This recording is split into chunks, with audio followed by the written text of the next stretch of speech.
Bismillahirrahmanirrahim. Alhamdulillah salatu wassalamu ala Rasulillah wa ala alihi wa sahbihi wa ala. Ibu-ibu yang dirahmatillah Subhanahu wa taala, kita lanjutkan pembahasan kita. Masih ada poin terakhir terkait dengan nusyuz sebelum kita masuk pembahasan khulu' ya.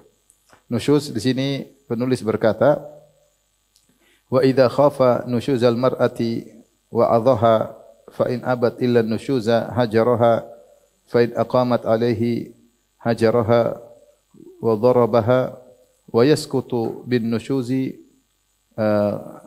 qasmuha wa nafaqatuha. Penulis berkata rahimahullahu taala, apabila suami khawatir dengan kedurhakaan nusyuz istrinya. Lihat halaman 369 ya. Halaman 369 di bagian bawah. 369. Apabila suami khawatir dengan kedurhakaan atau pembangkangan nusyuz istrinya, maka dia harus menasihatinya.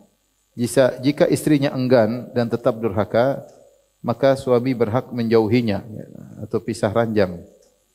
Jika istri tetap saja menentang, suami boleh memukulnya. Ya. Nusyuz itu menyebabkan gugurnya jatah giliran dan jatah nafkah. Tapi ini pembahasan penting bagi ibu-ibu agar tidak terjatuh dalam kesalahan, yaitu nusyuz, pembangkangan. Ya.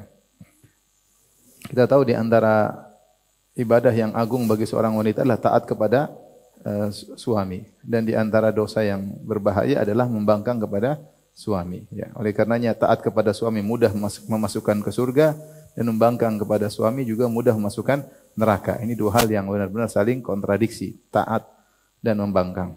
Rasulullah SAW bersabda, "Idza shallatil mar'atu khamsaha wa shamat syahraha wa hafizat farjaha wa ata'at ba'laha qila laha udkhil jannata min ay babin min ababil jannati syi'ti." Kalau seorang wanita sudah salat 5 waktu, puasa Ramadan, jaga kemaluan, taat kepada suaminya, maka disuruh dia masuk surga dari pintu mana saja yang dia sukai ya. Kalau salat 5 waktu insyaallah ibu-ibu semuanya salat. Puasa Ramadan insyaallah, jaga kemaluan insyaallah. Yang 4 yang repot. Taat kepada apa? Suami. Ya. Tapi kalau bisa taat pada suami, maka masuk surga dari pintu mana saja. Sebaliknya kalau membangkang, maka sangat mudah masuk neraka. Makanya Rasulullah SAW mengatakan kepada para wanita, tasaddaqna fa inna kunna aktsara hatabi jahannam. Hendaknya kalian banyak bersedekah karena banyak di antara kalian penghuni neraka jahanam. Ketika ditanya kenapa? Kata Nabi SAW, li anna kunna takfurnal ashir. Kalian suka tidak berterima kasih kepada suami. Wa tukthirna syaka, kalian suka mengeluh. Ya. Di antara tukthirna la'ana, kalian suka mengumpat. Oleh karenanya seorang wanita sadar bahwasanya hidup bukan cuma di dunia ini. Di dunia ini enggak ada yang sempurna. Tidak ada suami sempurna, tidak ada rumah sempurna, tidak ada kebahagiaan sempurna. Memang Allah menjadikan tabiat kehidupan di dunia seperti itu agar kita merindukan kesempurnaan di alam yang lain, di alam akhirat. Maka ketika dia tahu status dia sebagai istri, dia berusaha mencari pahala dengan taat kepada suami. Tentunya suami juga berusaha mencari pahala dengan berbuat baik kepada istri. Tapi sekarang kita bicara terkait dengan wanita, maka hendaknya dia berusaha mencari pahala sebesar-besarnya di sisi Allah dengan taat kepada suami. Kata Nabi SAW, la tu'addil mar'atu haqqa rabbiha hatta tu'addiya haqqa zawjiha. Wanita tidak mungkin menunaikan hak Rabbnya sampai dia menunaikan hak suaminya. Wanita tidak mungkin menunaikan hak Allah sampai dia menunaikan hak suaminya. Di antara bentuk pembangkangan tidak menunaikan hak suami adalah nusyuz. Perhatikan di sini secara bahasa, nusyuz artinya irtifa, yaitu tinggi. Ya, seperti dalam Al-Qur'an, wa idza qila nusyuzu fansyuzu. Kalau dikatakan bangkit, maka bangkitlah ya. Supaya kalau ada yang mau duduk, bangkit biar tempat duduk atau tempat majelis jadi lapang. Jadi maknanya adalah bangkit. Maksudnya apa? Secara bahasa tinggi, maksudnya wanita tinggi sehingga dia tidak taat kepada suaminya. Ya. Secara istilah, nusyuzul mar'ah ta'aliha amma aujaballahu 'alaiha min ta'atihi, yaitu wanita merasa tinggi sehingga tidak taat atas apa yang Allah wajibkan. Dikatakan oleh Ibnu Faris, nasyajatil mar'atu ista'sat 'ala ba'liha. Wanita nasyizah nusyuz ketika membangkang suaminya. Membangkang apa? Suaminya. Baik, apa bentuk-bentuk pembangkangan? Seperti safar tanpa izin. Safar tanpa izin. Keluar rumah tanpa izin. Suami telepon tahu-tahu sudah di mall. Subhanallah. Kapan minta izin di mall? Tahu-tahu sudah di di mall ya. Yang lebih parah lagi menolak ajakan apa? Suami tanpa uzur syar'i. Kalau dia sakit, lagi stres itu uzur. Tapi kalau enggak ada alasan maka dia harus taat, dan ini ada perintah khusus kata Nabi sallallahu alaihi wasallam, "Idza da'a ar-rajulu imra'atahu ila firashihi fa abat fa bata ghadban la'anathal malaikatu hatta tusbih." Kalau suami mengajak istrinya untuk berhubungan di malam hari kemudian sang istri enggan tanpa ada uzur, maka dia dilaknat malaikat sampai pagi hari. Dalam riwayat yang lain, illal ladzi fis sama' kana sakhitan 'alaiha. Allah yang di langit murka kepadanya. Atau misalnya pulang ke rumah, suami tidak dibukakan pintu ya. Gedor-gedor dikunci, digembok dari dalam. Ini bentuk pembangkangan terhadap apa? Suami. Dan sebagian suami seperti itu. Tahu-tahu jam 2 malam ke masjid. Kenapa? Dia tidak dibukain pintu sama istrinya atau disuruh pergi oleh istrinya. Daripada dia ribut, dia pergi ke masjid kemudian tidur di masjid. Maka ini adalah segala bentuk-bentuk tidak patuh membangkang. Dibilang ke utara dia malah ke selatan, dibilang ke timur dia malah ke barat. Dikasih tahu dia malah angkat suara membalas. Ini contoh-contoh pembangkangan ya. Maka seorang wanita hati-hati dalam hidup ini ya. Suami tidak ada yang sempurna. Tidak semua keinginan suami sesuai dengan keinginan kita. Kita boleh diskusi, "Mas jangan gitu Mas, ini saya capek." Kalau boleh, tapi jangan membangkang, jangan mengangkat suara, jangan membentak, malah membentak apa? Suami. Khawatirnya masuk dalam nusyuz ya. Kita kufur dengan kebaikan apa? Suami. Taib. Apa yang dilakukan suami kalau terjadi nusyuz ya? Kata Allah Subhanahu wa taala dalam surat An-Nisa ayat 34, "Wallati takhafuna nusyuzahunna fa'idhuhunna wahjuruhunna fil madhaji' wadribuhun." Kata Allah, wanita-wanita yang kalian kekhawatirkan membangkangnya, nusyuznya, fa'idhuhunna, maka nasihat. Ini tugas lelaki. Kalau wanita mulai nampak tanda-tanda membangkang, mulai angkat suara, mulai tidak patuh, mulai dikhawatirkan semakin parah, mulai nasihati. Ingatkan tentang akhirat, ingatkan tentang kewajiban wanita terhadap suami, sebutkan dalil-dalil ya. Nasihati 4 mata, bukan di hadapan banyak orang. Nasihati dengan lembut, bukan dengan dibentak-bentak. Tentunya ini tugas suami. Kalau istri tidak taat, masih aja membangkang, maka diboikot ya. Diboikot itu dia pisah ranjang atau tidak diajak bicara. Kalau istrinya tidur di ranjang, dia tidur di ranjang anaknya. Kalau istrinya satu ranjang pun dengan dia, istrinya kepalanya di utara, dia pantatnya yang di utara ya. Sehingga dia membongkongi apa? Istrinya. Biar istrinya merasa sakit karena dicuekin sama suami. Namun ini pun zaman sekarang tidak ada faedahnya. Karena suami kalau gituin istri, istri malah makin menjadi-jadi ya. Lain halnya kalau suaminya istrinya lebih dari satu, itu menyakitkan. Tapi kalau istrinya cuma satu-satunya digituin, dia cuek aja ya. Malah suaminya yang tersiksa ya. Dia ingin memboikot, dia malah terboikot. Dia ingin menghajar, dia malah terhajar ya. Saya pernah ditanya sama Ustaz, saya sudah coba, ternyata saya yang menderita. Ya itulah. Bukan cuma kamu aja. Banyak lelaki yang seperti itu. Kalau tidak bisa nasihat, tidak bisa diboikot, tidak berubah juga, karena zaman sekarang berubah, wanita tidak seperti zaman dahulu, maka boleh, kata Allah, wadribuhun, pukullah, tapi pukul itu dengan darban ghair mubarrih. Pukul mendidik, bukan pukul menyakiti. Jadi tidak boleh pukul keras di bagian kepala, di bagian dada, enggak. Bagian-bagian tertentu dalam rangka mendidik, mengingatkan. Pukulan yang tidak memberi bekas. Maksudnya, tidak boleh lebih daripada itu. Tidak boleh KDRT kemudian pukul dengan bogem tangan sampai bengkak, itu enggak boleh. Dalam Islam dilarang. Kalau tidak mampu ya pikir cara lain. Kalau ternyata 3 tahapan sudah dilakukan tidak berhasil, Allah sebutkan dalam ayat berikutnya, ayat 35.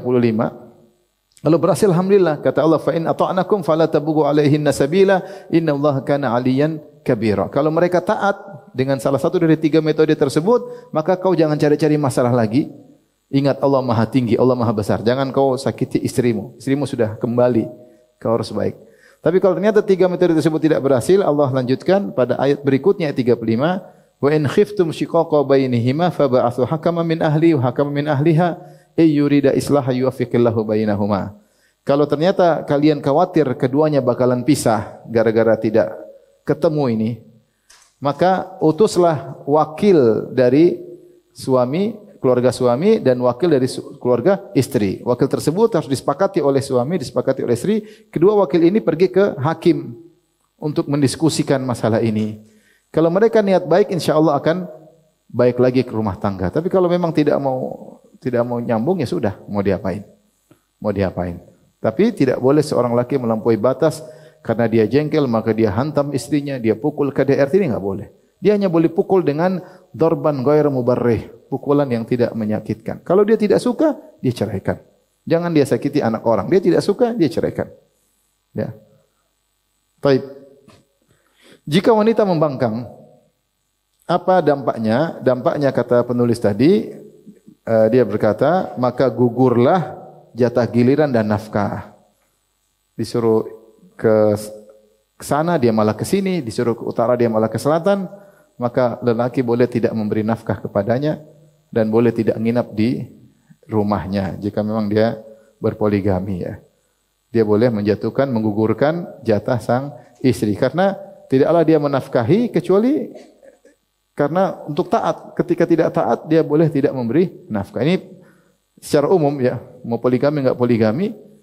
Kalau wanita tidak taat kepada suami, suami boleh tidak kasih nafkah. Ibu harus tahu ini. Suami boleh tidak kasih apa? Nafkah. Ini sudah tidak taat, minta uang bulanan. Zalim double-double, ya. Sudah tidak taat pada suami, minta jatah bulanan. Padahal tidak ada wajib bagi suami memberi jatah jajan bulanan. Yang penting kasih nafkah, makan, keperluan sehari-hari sudah dipenuhi, maka tidak ada kewajiban suami untuk kasih lagi uang jatah bulanan di luar daripada kewajibannya. Sebagian wanita sudah minta bulanan, kemudian dia tidak taat kepada suaminya, maka dia menzalimi suaminya. Baik, inilah pembahasan tentang nusyuz. Semoga ibu-ibu semua dijauhkan dari sifat apa? Nusyuz, ya. Semoga ibu menjadi wanita-wanita yang salehah. Sekali lagi saya katakan, tidak ada sempurna dalam kehidupan ini. Tidak ada suami yang perfect, itu enggak ada, ya. Pasti ada kekurangannya. Dia manusia, dia punya kesalahan. Tidak ada kehidupan rumah tangga yang perfect, pasti ada kekurangan, ya. Pasti ada kekurangan. Maka seorang bersabar dengan kekurangan yang ada untuk meraih kesempurnaan di alam berikutnya, di alam akhirat yang abadi. Bersabar. Tugas kita sebagai istri, seorang wanita sebagai istri, maka jadi istri yang salehah. Suami punya tugas sendiri dan dia akan bertanggung jawab di hadapan Allah Subhanahu wa taala. Baik, kita lanjutkan sekarang pembahasan tentang khulu, ya, khulu. Seharusnya secara urutan bahas tentang talak dulu baru apa? Khulu. Tetapi kita ikuti aja buku ini, dia bahas khulu, baru kemudian dia bahas talak. Nanti kita bahas talak pada pertemuan berikutnya. Lihat halaman berapa? 372. Saya baca, ya. Wal khulu' jaizun ala iwadin ma'lumin wa tamliku bihil mar'atu nafsaha wa la raja'ata lahu 'alaiha illa bin nikah atau bin nikahin jadidin wa yajuzul khulu' fi tuhri wa fil haidhi wa la yalhaqul mukhtali'ata at-talaqu. Kata penulis rahimahullah ta'ala, khulu' itu hukumnya boleh dengan kompensasi yang jelas, itu dengan bayaran, fidyah, ya, fidyah yang jelas. Jadi seakan-akan wanita menebus dirinya. Dia ingin melepaskan tali pernikahan dengan bayar. Dengan apa? Bayar, ya, kompensasi tadi, namanya iwad. Dengan iwad yang jelas, maklum. Dengan adanya khulu', istri berhak menguasai dirinya sendiri, ya, sehingga tidak ada rujuk bagi suami. Beda kalau cerai. Cerai, kalau diceraikan masa iddah, suami berhak untuk kembali. Tapi kalau sudah khulu', maka sudah pisah, wanita tersebut menjadi wanita asing. Sehingga sang suami tidak berhak untuk kembali lagi. Kalau ingin kembali lagi, selesaikan masa iddah, baru nikah baru. Jadi ngelamar dulu, bawa oleh-oleh, dan seterusnya, ya. Sampai diterima lamarannya, kemudian akad baru. Karena seperti wanita asing. Karena akad nikah sudah, istilahnya kalau kita jual belinya dibatalin. Kembali modal semua, kembali sudah. Kalau mau beli tawar-menawar baru. Ini sekedar pendekatan, Taib, kemudian wa yajuzul khulu', dan seorang suami boleh menjatuhkan khulu' atas permintaan istrinya. Dia boleh menjatuhkan khulu' dalam kondisi istri sedang haid atau sedang suci, enggak ada urusan. Beda dengan talak, kalau talak harus dalam kondisi suci belum digauli. Seorang lelaki tidak boleh menjatuhkan talak kepada istrinya kecuali istrinya dalam kondisi suci, yaitu bukan haid. Dalam kondisi suci dan dia belum gauli. Adapun kalau dia mentalak istrinya dalam kondisi haid, maka ini talak bid'ah. Atau dia menjatuhkan talak kepada istrinya dalam kondisi istrinya suci tapi dia sudah gauli, juga talak bid'ah. Tetapi kalau khulu bebas, mau haid mau enggak haid bebas. Nanti akan kita bahas ya. Wala yalhaqul mukhtali'ata talaq. Kalau seorang wanita sudah di khulu, maka tidak bisa disusulkan talak. Beda dengan wanita kalau dicerai, dia misalnya seorang laki jatuhkan talak satu pada istrinya, sehingga istrinya di masa iddah. Ketika di masa iddah istrinya susulkan, suaminya susulkan lagi, talak dua, boleh. Jadi talak susulan bisa dijatuhkan jika wanita ditalak dan masih di masa iddah. Makanya saya bilang tadi pembahasan khulu ini tidak sempurna kecuali setelah kita bahas masalah talak. Secara urutan harusnya talak dulu baru khulu, tapi tidak apa-apa kita ikuti urutan yang disampaikan oleh penulis. Tapi ini pernyataan penulis. Sekarang kita bahas, perhatikan di sini, ibu sekalian. Sebelum kita bahas khulu, ada pembahasan berpisahnya suami istri dengan dua cara. Suami istri itu bisa pisah dengan dua cara. Perhatikan, cara pertama namanya tolak. Cara kedua namanya fasakh. Kalau talak itu lelaki jatuhkan talak. Kalau fasakh itu tali pernikahan dibatalkan. Seperti jual beli tidak jadi. Kembali semuanya, barang kembali, uang kembali. Itu namanya apa? Fasakh. Kalau jual beli itu akad jual beli dibatalkan, yaitu barang kembali, duit kembali. Itu namanya fasakh. Kalau talak tidak. Makanya ada aturannya, tetap ditalak sampai berapa kali baru kemudian pisah dan seterusnya ya. Fasakh ya, fasakh. Fa sin kha. Baik. Talak dari pihak laki-laki. Laki-laki jatuhkan talak, ada talak satu, ada talak dua, ada talak apa? Tiga. Bisa juga hakim atau qadhi yang memaksa cerai jika wanita meminta. Jadi sebenarnya talak itu keridhaan suami. Hukum asalnya talak itu atas keridhaan apa? Suami. Tapi dalam kondisi tertentu, hakim bisa maksa suami nalakin istri. Bisa. Di antaranya dalam kondisi berikut, istrinya minta lapor kepada hakim, suami saya begini-begini, hakim jatuhkan talak meskipun suaminya tidak ridho. Misalnya suami tidak kasih nafkah, suruh cerai, dia enggak mau cerai. Saya enggak mau cerai istri saya. Kalau enggak mau cerai kasih nafkah, enggak mau. Tetap enggak mau. Hakim bisa paksa, tetap jatuh apa? Talak. Itu hak hakim. Meskipun suami tidak mau mencerai. Baik, suami menghilang. Misalnya suami menghilang, mau dihubungi enggak bisa. Sudah 5 bulan enggak ada kontak. Ini boleh hakim menjatuhkan talak atas nama suami. Karena kalau nunggu suami mentalak gimana? Enggak bisa dikontak, dia hilang begitu aja. Maka hakim bisa menjatuhkan talak, mengatakan kamu telah ditalak. Suaminya datang, saya sudah mewakili kamu mentalak apa? Istrimu. Kenapa kau hilang sekian lama? Sementara anak istri tidak ada kontak. Atau suami di penjara bertahun-tahun, enggak bisa. Enggak bisa dikontak, enggak bisa kalau dikontak bisa dia jatuhin talak lewat telepon kek, lewat surat kek. Tapi ternyata ditahan, entah siapa yang menahan, hilang. Atau akhirnya hakim mewakili dengan paksa suaminya untuk menjatuhkan apa? Talak. Atau satu suami KDRT parah. Istri dipukul, dihajar, kemudian istrinya minta cerai, dia enggak mau cerai-cerai. Bagaimana solusinya? Dia pergi ke hakim. Maka hakim yang jatuhkan cerai atas nama apa? Suaminya. Ya. Aib suami, misalnya suami tidak bisa berhubungan, disuruh cerai enggak mau, ya sudah, hakim jatuhkan cerai. Jadi hukum asal talak itu dari pihak apa? Lelaki ya, yaitu dengan keridhaan suami.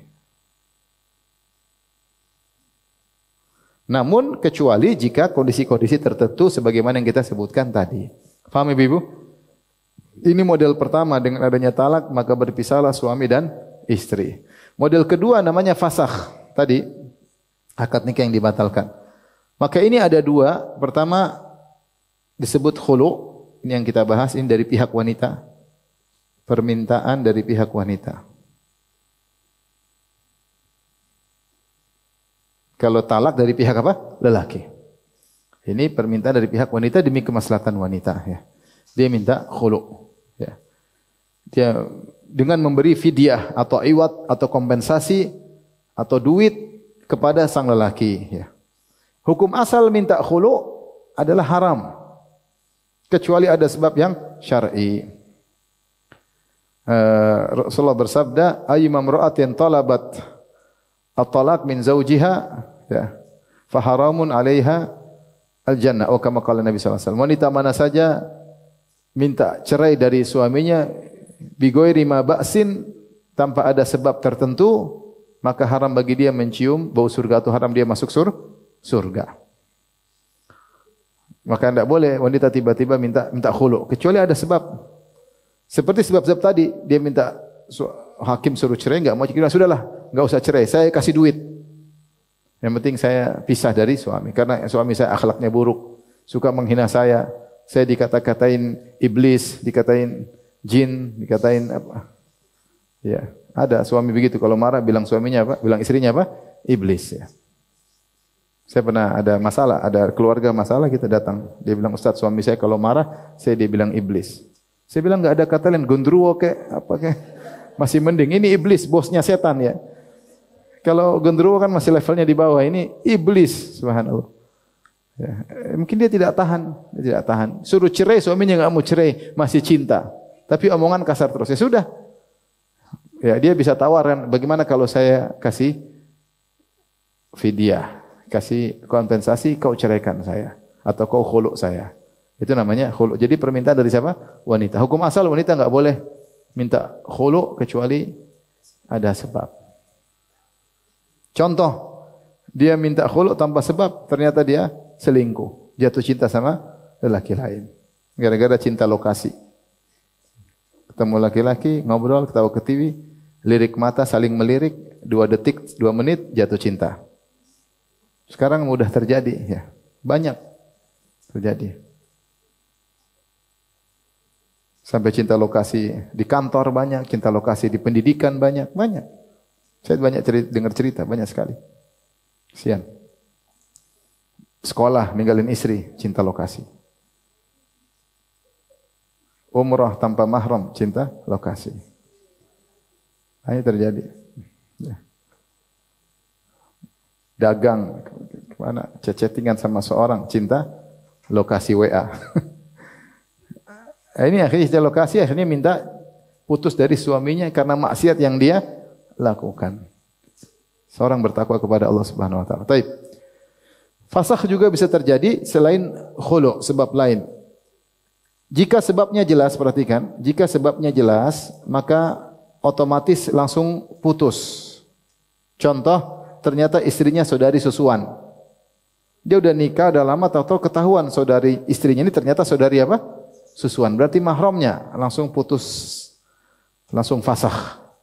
Mereka sendiri memfasahkan karena mereka tahu ini tidak boleh. Atau ternyata dia menikah poligami, ternyata didapati istri keduanya ternyata bibi dari istrinya atau saudari istrinya, kan tidak boleh. Rasulullah melarang wa anta jama'u bainal ukhtain, tidak boleh menggabungkan kakak beradik dalam satu rumah tangga, atau seorang wanita dengan bibinya atau seorang wanita dengan ponakannya. Maka otomatis apa? Putus. Adapun jika sebabnya samar butuh penjelasan, maka ini yang memutuskan menfasakh adalah hakim. Yang fasakh adalah hakim. Misalnya salah satu murtad, suami istri murtad, maka hakim membatalkan pernikahan. Karena aib tertentu, maka hakim membatalkan pernikahan.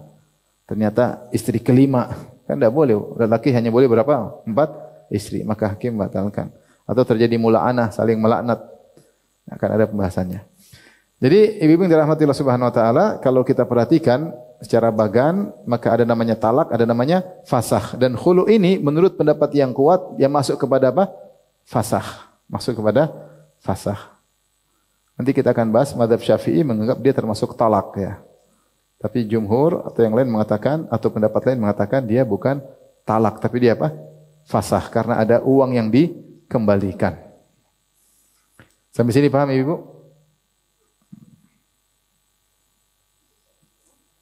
Baik, kita lanjutkan.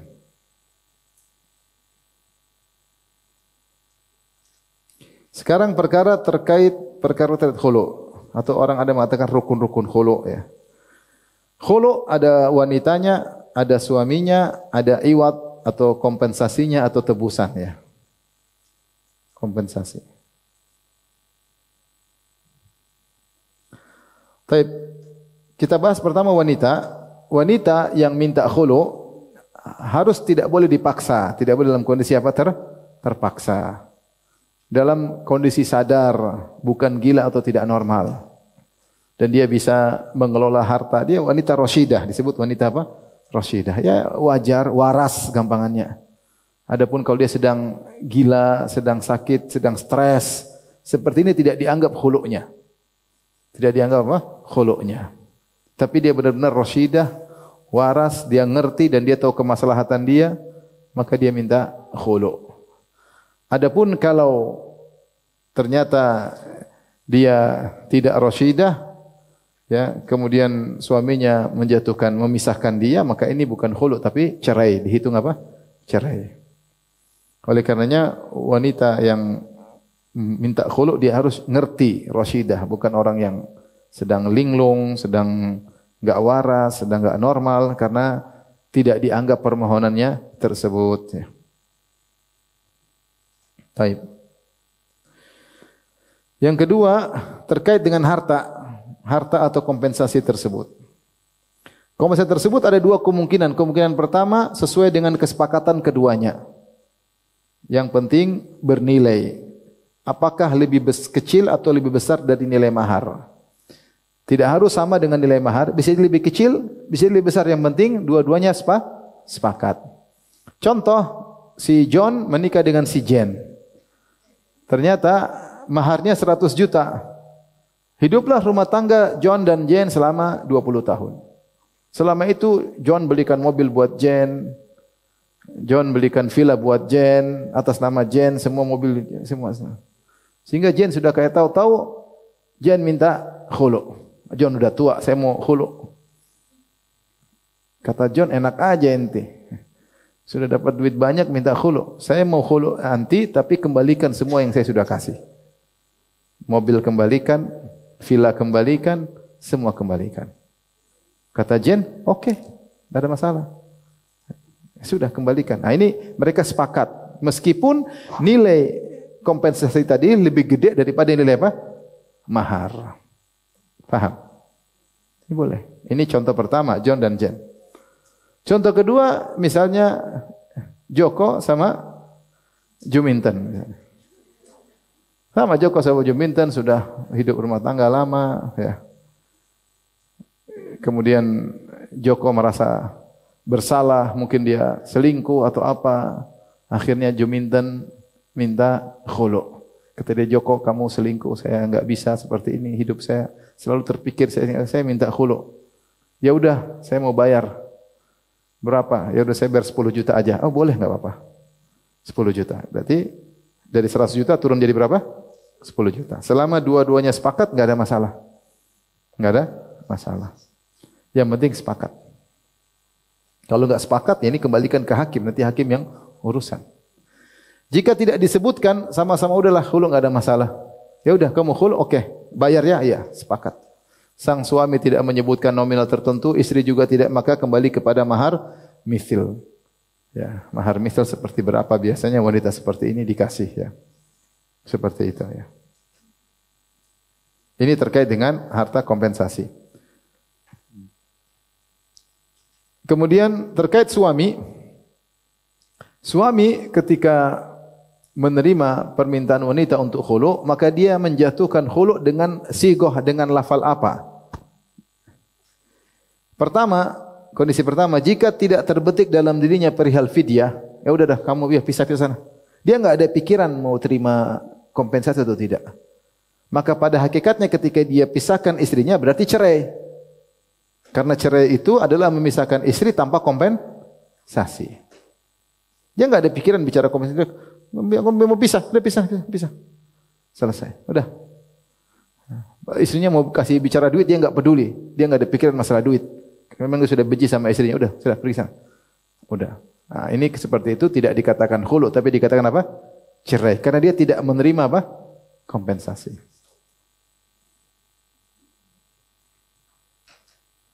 Kalau dengan lafal khulu tahu kompensasi ada fidyah, maka itulah khulu yang sedang kita bahas. Yang khilaf di kalangan para ulama ini nomor 3, jika dia menggunakan lafal talak tapi dia terima kompensasi, ini khilaf. Dia bilang saya ceraikan istri saya dengan syarat dia bayar mobil. Nah, ini lafalnya cerai tapi hakikatnya apa? Khulu. Di sini khilaf di kalangan para ulama. Jumhur ulama mengatakan ini cerai. Adapun menurut sebagian ulama ini hakikatnya adalah khulu. Karena yang dilihat bukan lafal tapi hakikatnya. Hakikatnya berpisah dengan kompensasi itu namanya apa? Khulu. Berpisah dengan kompensasi namanya khulu. Dan saya lebih condong pada pendapat tersebut. Intinya kalau ada perpisahan dengan kompensasi berapapun nilainya, mau 100 ribu, 200 ribu, 200 juta, selama suatu yang bernilai dan disetujui oleh kedua belah pihak, maka itu namanya apa? Khulu. Itu namanya khulu. Adapun dalil khulu, coba ibu-ibu buka surat Al-Baqarah 229. Surat Al-Baqarah 229.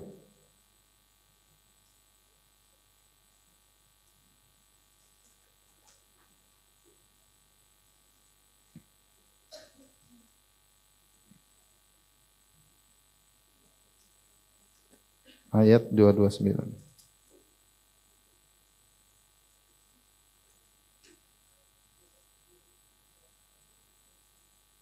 Sudah dapat? Baik. Saya bacakan ya. At-talaqu marratan. Talak itu 2 kali, ya enggak? 2 kali. Kalau sudah talak, fa imsakun ma'ruf, kau tahan baik-baik, atau tasrihum bi ihsan, atau kau cerai baik-baik. Ini aturan Islam. Aturan Islam, cerai itu mungkin. Kalau ternyata tujuan pernikahan tidak didapatkan, maka tidak usah dipertahankan. Allah berfirman tentang tujuan pernikahan, wa min ayatihi an khalaqalakum min anfusikum azwajan litaskunu ilaiha wa ja'ala bainakum mawaddatan wa rahmah. Di antara tanda-tanda keagungan Allah, Allah menjadikan pasangan-pasangan bagi kalian agar kalian sakinah, mawaddah dan apa? Rahmah. Ketika dalam perjalanan rumah tangga tadi tidak bisa didapatkan ketidakcocokan, satu pola hidupnya tinggi, satu pola hidupnya rendah, satu bicara, satu enggak nyambung. Masa mau bertahan terus? Akhirnya boleh cerai. Tapi cerai ada aturannya. Fa imsakun bima'ruf. Kalau kau tidak mau cerai, maka pergaulah dengan baik, tahan dengan cara yang baik. Kalau kau mau cerai, tasrihun bi ihsan. Cerai dengan baik-baik, tidak usah maki-maki, tidak usah berkelahi, tidak usah banting-bantingan, udah cerai aja. Makanya Nabi berkata kepada istri-istrinya, "In kuntunna turidul hayatad dunya wa zinataha, fata'alaina umatti'kunna wa usarrihkunna sarahan jamila." Wahai istri-istriku, kalau kalian ingin dunia dariku, saya kasih, setelah itu saya ceraikan kalian baik-baik. Dan terjadi perceraian pada orang yang lebih mulia daripada kita. Sahabat menceraikan istrinya. Terjadi. Kalau dicerai, dinikahi oleh sahabat yang lain. Bahkan Nabi pernah menceraikan Hafsah. Sampai Jibril datang mengatakan, wahai Rasulullah, kembalilah kepada Hafsah. Fa innaha sawwamah qawwamah. Hafsah itu suka salat malam dan suka puasa sunnah. Akhirnya Rasulullah kembali lagi. Sebabnya apa? Allah alam. Tapi maksudnya cerai itu mungkin terjadi. Berbeda dengan sebagian agama lain, kalau nikah enggak boleh cerai. Enggak, kita realistis. Tidak semua pernikahan kemudian selalu apa? Cocok. Ada saya ketemu ikhwan, Ustaz saya pacaran entah 3 tahun atau berapa lebih. Dan kami sudah merasa saling cocok. Warna kami sama-sama suka warna ungu misalnya. Terus bakso sama-sama suka bakso. Kami merasa cocok dalam segala hal. Kami nikah dengan biaya besar. Malam pertama istri saya sudah lempar saya. Malam pertama istri dilempar sama istri. Mungkin tidak sesuai ekspektasi. Ya. Dipaksa-paksa, akhirnya cerai. Enggak bisa dipaksa. Mau dipaktahan gimana? Malam pertama sudah dilempar sama istri. Malam ini pakai sendal, besok mungkin pakai sepatu, besok lagi pakai wajan. Enggak tahu. Akhirnya cerai. Nah, sekarang nikah alhamdulillah ya. Jadi realistis, tidak mesti tidak bisa, kalau tidak bisa berjalan ya mau apa lagi. Kalau suami bersabar, Allah mengatakan fa in karihtumuhunna fa asa an takrahu syai'an fa yaj'allahu fi khairan katsir. Kalau kau benci sesuatu dari istri engkau, bisa jadi yang kau benci mendatangkan banyak kebaikan. Ada suami yang sabar, ada. Istrinya gini dia sabar aja. Di balik itu banyak kebaikan. Tapi kalau dia enggak sabar, maka jangan dia tahan istrinya tapi dia zalimi. Jangan. Kata Allah fa imsakun bima'ruf. Tahan istri baik-baik. Kalau enggak bisa, au tasrihun bi ihsan, atau cerai dengan cara baik-baik. Kalau cerai dengan cara baik-baik masih kita punya anak, masih kita bisa diskusikan. Kalau dia ada keperluan masih bisa kita bantu. Tapi kalau ribut, cari masalah, subhanallah. Ribut, istri dendam, nikah lagi, ganggu keluarga suaminya. Kemudian berkelahi sama ini, anak-anaknya suruh musuhan. Ini kalau cerai tidak baik-baik, dampaknya buruk. Cerai bukan perkara yang terjadi pada orang-orang lebih mulia daripada kita. Tapi caranya bagaimana? Kata Allah, fa imsakun bima'ruf, kalau mau tahan-tahan yang baik. Kalau cerai dengan cara yang baik. Setelah itu, Allah berfirman, ya, fa in khiftum di tengah-tengah, fa in khiftum alla yuqima hududallahi fala junah alaihima fi maftadat bih. Kalau kalian khawatir bahwasanya mereka berdua tidak bisa menjalankan syariat Allah, maka tidak mengapa bagi mereka berdua atas kompensasi yang dibayar oleh sang istri. Itulah fidyah, itulah apa? Khulu. Itulah khulu. Baik, itu ayat berapa? 229. Ayat 230 coba baca. Fa in talaqaha, jika sang suami menceraikan lagi, ini talak ketiga. Talak ketiga. Jadi ternyata kalau kita perhatikan ayat 229 sampai ayat 230, Allah sebut cerai dua, kemudian Allah sebut cerai yang keberapa? Ketiga. Di tengah-tengahnya ada khulu. Jadi mekanisme cerai beda dengan mekanisme apa? Khulu. Sehingga ini pendapat yang kuat bahwasanya khulu itu bukan cerai. Khulu itu mekanismenya bukan mekanisme apa? Cerai. Sehingga tidak berlaku padanya hukum-hukum cerai. Kalau khulu dianggap cerai berarti talak ada 4. Padahal talak cuma berapa? 3. Faham sisi pendalilannya? Jadi Allah sebutkan at-talaqu marratan, cerai 2 kali. Setelah Allah sebutkan fa in talaq, kalau dia cerai lagi yang ketiga, maka tidak boleh kembali lagi. Sang wanita harus nikah sama lelaki lain. Di antara 2 cerai dan cerai ketiga Allah sebutkan tentang apa? Fidyah, kompensasi, tentang apa? Khulu. Berarti mekanisme khulu bukan mekanisme apa? Cerai. Paham sampai sini? Baik. Ini dalil bahwasanya khulu itu disyariatkan, surat Al-Baqarah 229. Kemudian dari hadis, perhatikan ini kisah Sabit bin Qais bin Syammas radhiyallahu anhu. Sabit bin Qais seorang yang sangat saleh. Sampai disebut dengan khatib Rasulullah, dia suaranya keras kalau berbicara.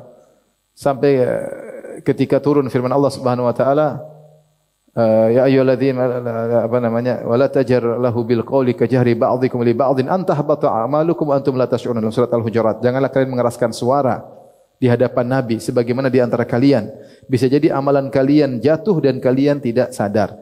Sabit suaranya keras ketika turun ayat ini, dia khawatir ayat itu mengenai dia, maka dia tidak salat berjamaah, di rumah saja. Maka Nabi bertanya, "Mana Sabit?" Dia di rumah tidak salat berjamaah. Ternyata dia khawatir kalau bicara sama Nabi suaranya keras, dia takut dia masuk apa? Neraka. Maka Rasulullah menyebutkan sungguhnya Sabit penghuni surga. Jadi Nabi merekomendasi dia, mengatakan dia penghuni apa? Surga. Ternyata istrinya minta cerai dari dia, minta khulu. Kalau enggak salah istrinya namanya Jamilah, saya lupa istrinya Jamilah. Jadi istrinya ini suatu hari jalan, dalam sebuah riwayat lihat Sabit jalan sama lelaki lain, ternyata Sabit yang paling tidak kurang lah. Maka dia akhirnya tidak kuat bersama Sabit, dia datang kepada Nabi, dia berkata, "Ya Rasulullah, inni la a'tibu ala Sabitin fi khuluqin wala dinin." Saya tidak mencela Sabit dari sisi agama maupun sisi akhlak. Dia agamanya bagus, dijamin Nabi masuk surga. Dia akhlaknya bagus, sahabat Nabi.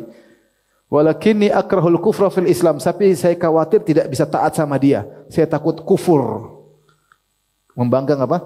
Suami. Saya tidak bisa bertahan sana. Takut maksiat. Karena kalau tidak cinta, susah untuk taat. Kalau tidak cinta, susah untuk taat. Maka dia bilang, saya takut, saya membangkang.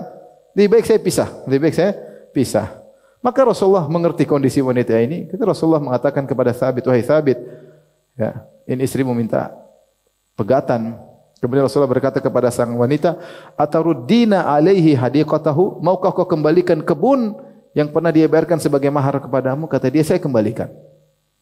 Kembalikan mahar. Kata Rasulullah, ya Thabit, iqbalil hadiqah, terimalah pengembalian mahar tersebut. Ini awal khulu' terjadi dalam Islam. Dan Thabit subhanallah lelaki soleh, kemudian dia meninggal dalam perang, kalau enggak salah Ma'rakatul Yamam, atau perang ketika melawan nabi-nabi palsu. Dia meninggal dunia dalam mati syahid. Ya. Dan Rasulullah membolehkan. Artinya kalau ada sebab tertentu yang tidak mungkin seorang bertahan lagi dalam rumah tangga, mau bagaimana? Dipaksa nanti sang istri berdosa terus. Diajak berhubungan enggak mau, membangkang suaminya, ini tidak cinta, mau dipaksa, maka dan suaminya mungkin merasa terganggu dengan sikap tersebut, maka tidak mengapa ada khulu. Taib. Ini terkait dengan khulu. Paham insyaallah? Paham ya? Taib. Kita lanjut. Berikutnya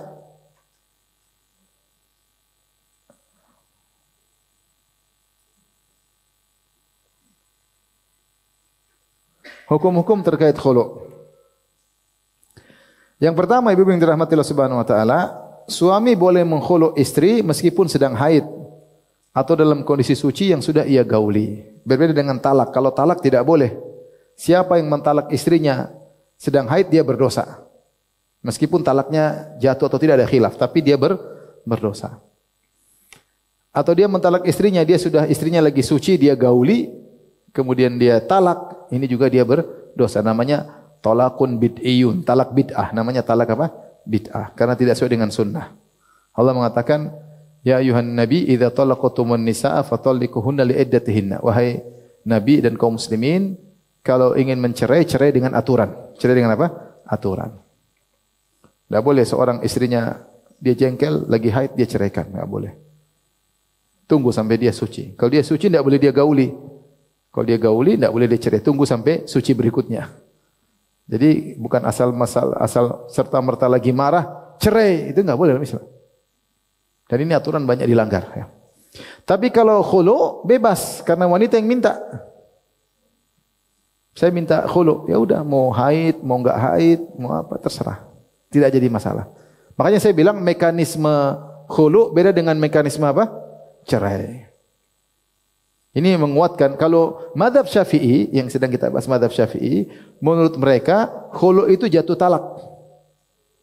Jadi misalnya suami menceraikan istrinya 2 kali. Kemudian istrinya minta khulu, dia jatuhkan khulu, berarti sudah 3 kali. Dianggap cerai 3 kali, maka kalau suaminya ingin balik, istrinya harus nikah lagi sama lelaki lain. Tapi kalau pendapat yang kuat, khulu ini bukan talak, misalnya dia sudah ceraikan istrinya 2 kali, kali ketiga istrinya minta khulu, sudah dia khulu, dihitung cerai atau tidak? Tidak. Berarti suaminya masih boleh nikah lagi? Boleh, tapi ngelamar baru. Ngelamar baru, yaitu ngelamar akad baru. Paham ini bedanya. Tapi kalau menurut mazhab Syafi'i, khulu dianggap cerai, ya sudah, berarti sudah dianggap 3 kali apa? Cerai. Dan yang benar wallahu alam bisawab, ini masih masalah khilaf, bahwasanya khulu bukan apa? Cerai, karena mekanismenya bukan mekanisme cerai. Taib, ini yang pertama. Jadi khulu boleh dijatuhkan kapan saja, mau haid atau enggak haid, karena khulu adalah untuk kepentingan sang wanita, sehingga ia tidak mendapat mudharat. Beda dengan kalau cerai seorang laki ceraikan istrinya hamil, istrinya yang mudharat. Apa istrinya lagi haid, mudharat karena dia lagi haid, emosinya tidak teratur, suaminya tidak pengertian, ceraikan. Wanita lagi haid mungkin lagi pusing, cepat emosi, harusnya suaminya sabar. Kan lagi haid, tidak teratur, hormon berubah, ini berubah. Atau dia gauli, sudah suci dia gauli, dicerai ternyata hamil. Maka ini memberi mudarat kepada sang wanita mengandung anak orang yang bapaknya menceraikan apa? Dia. Ya. Lain halnya ketika istrinya yang minta khulu. Dia sudah tahu kondisi dia. Haid atau hamil atau apa terserah dia minta apa? Minta khulu. Sehingga inilah saya ulangi yang membedakan mekanisme cerai atau talak tidak sama dengan apa? Mekanisme khulu.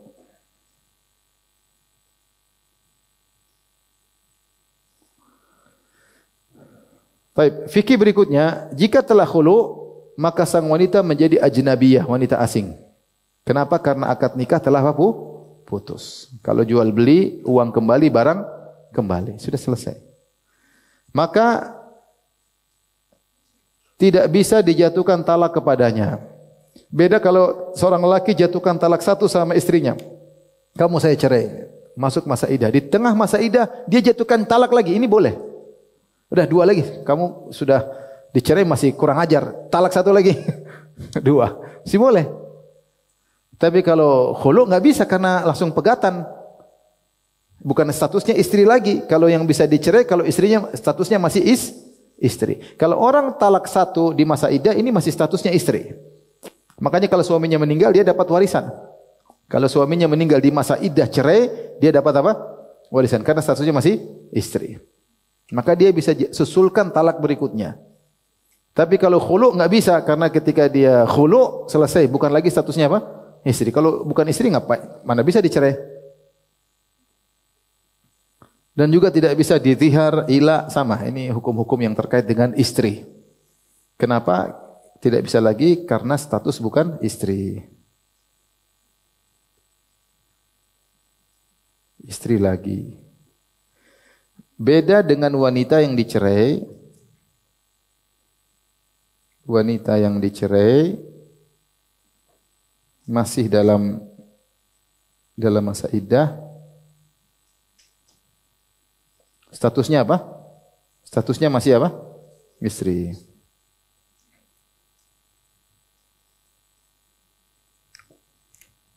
Ini sekedar belajar ibu-ibu. Saya tidak berharap ada perceraian di antara ibu-ibu. Karena perceraian itu adalah ujian yang sangat berat dalam kehidupan secara umum. Apalagi sudah punya anak, apalagi sudah punya banyak aset dan macam-macam. Berat sekali ya, dalam status sosial ya. Sebagai seorang yang mencerai atau seorang yang dicerai. Tapi kalau kondisi mengharuskan demikian, apa boleh buat ya. Tidak mungkin kita bertahan dengan kemudaratan yang lebih besar. Dia menempuh kemudaratan lebih kecil untuk menolak kemudaratan yang lebih besar. Baik. Fikih yang ketiga, tidak ada rujuk. Tidak ada rujuk. Ya. Maka karena dia statusnya bukan istri, maka tidak ada lagi apa? Rujuk. Kalau mau kembali harus nikah lagi. Selesai masa iddah. Nah, masa iddahnya khilaf. Masa iddahnya khilaf. Jumhur ulama berpendapat masa iddah wanita yang dicerai adalah seperti masa iddah wanita yang dikhulu, seperti masa iddah wanita dicerai. Jadi kalau wanita tersebut adalah ketika dia minta khulu dia hamil, berarti masa iddahnya sampai dia melahirkan. Kalau wanita yang minta khulu tadi ternyata wanita yang masih mengalami haid, maka 3 kali suci atau 3 kali haid. Kalau wanita tersebut minta khulu ternyata menopause, maka 3 bulan. Masa iddah nanti akan kita bahas pada pembahasan cerai. Setiap wanita beda-beda masa iddahnya. Secara umum kalau wanita hamil masa iddahnya sampai melahirkan. Wanita yang menopause atau belum haid sama sekali masih muda, masih belum balik dicerai, maka masa iddahnya 3 bulan. Wanita yang mengalami haid suci maka dia masa iddahnya 3 kali quru. Quru ini khilaf. Mazhab Syafi'i 3 kali suci. Mazhab yang lain 3 kali haid. Jumhur ulama berpendapat masa iddah wanita yang mukhtali'ah, wanita yang khulu seperti masa iddah apa? Wanita yang dicerai. Jadi kalau sang wanita minta khulu dari suaminya, kemudian suaminya terima pemberian kompensasi, maka wanita tersebut masuk dalam masa iddah. Berapa lama dia tunggu? Ya sampai 3 kali haid. Menurut pendapat sebagian ulama. Kalau dia jatuhkan atau khulu ketika wanita haid, maka haid tersebut tidak dihitung. Berarti haid berikutnya, suci baru boleh nikah lagi dengan suaminya kembali atau dengan lelaki lain. Intinya kalau dia mau kembali, dia harus tunggu masa iddah selesai. Ini pendapat pertama. Pendapat kedua, sebagian ulama berpendapat fatwa dari sebagian sahabat atau sebagian ulama sekali haid. Sekali haid. Karena tujuannya untuk istibra, yang penting bersih karena dia bukan lagi tidak ada fungsi menunggu-nunggu. Beda kalau menunggu. Menunggu siapa tahu dalam 3 bulan tersebut dia perlakuannya berubah, suaminya juga berubah bisa. Ini kan sudah tidak berharap untuk dikembalikan lagi. Karena tidak ada rujuk. Kalau gitu masa iddahnya cuma 1 kali haid. 1 kali haid. Ini pendapat sebagian ulama. Baik, demikian saja. Subhanakallah bihamdik asyhadu an la ilaha illa anta astaghfiruka wa atubu ilaik. Assalamualaikum warahmatullahi wabarakatuh.